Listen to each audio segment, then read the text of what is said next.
के होते हुए मार्वल नया विलन बिल्ड कर रहा है। कौन होगा मार्वल का अगला थैनोस, और क्या सच में ये विलन थैनोस लेवल का थ्रेट बन पाएगा? इन सारे सवालों का जवाब जानेंगे इस वीडियो में। तो बिना देरी किए आइए शुरू करते हैं। एमसीयू थैनोस की जगह लेने के लिए नए विलन को सेट कर रहा है, और सरप्राइजिंगली ये कैंग नहीं है, बल्कि वो है हेल्स किचन का बेरहम किंगपिन। किंगपिन भले ही न्यूयॉर्क शहर का क्राइम लॉर्ड हो सकता है, लेकिन रियलिटी में वो थैनोस से काफी सिमिलर है। इस कैरेक्टर को ऑफिशियली एमसीयू में हॉकाई की सीरीज से इंट्रोड्यूस किया गया था। विल्सन फिस्क एक पावरफुल बिजनेसमैन और क्राइम लॉर्ड है, जिसका न्यूयॉर्क शहर पर बहुत इन्फ्लुएंस है। जैसा कि हॉकाई में दिखाया गया था कि उसकी इन्फ्लुएंस की वजह से हॉकाई और यूको पर कैसे इफेक्ट पड़े थे। हालांकि कैंग एक ऑब्वियस विलन है, जिसे मल्टीवर्स सागा के फाइनल बैटल के लिए सेटअप किया जा रहा है, लेकिन किंगपिन उनमें से एक विलन है जो थैनोस की तरह सक्सेसर साबित हो सकता है। पर्सनैलिटी और इन्फ्लुएंस के मामले में दोनों कैरेक्टर्स के बीच पहले से ही काफी सिमिलरिटीज है। स्पेशली अब किंगपिन की कई प्रोजेक्ट्स में कंफर्मेशन हो चुकी है, तो ऐसा हो सकता है कि पर्दे के पीछे रहकर थैनोस की तरह एक बड़े इवेंट का कारण बने।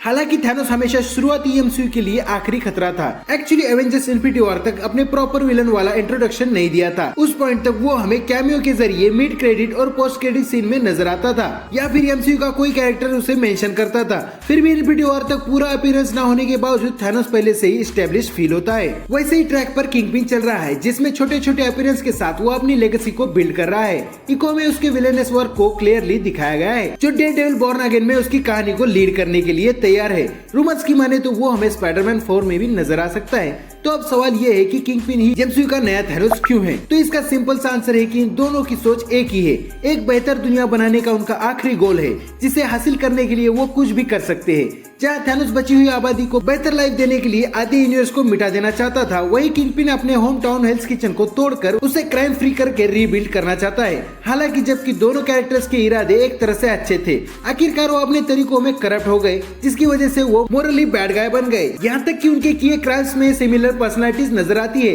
दोनों करिश्मा ही है, जो अपने फॉलोअर्स को बड़ी आसानी से मैनिपुलेट करते हैं। साथ ही दोनों के पास भी मजबूत फिजिक्स है, जो किंगपिन के पर्पल कलर न होने के बावजूद उनके दुश्मनों को डराने के लिए काफी है।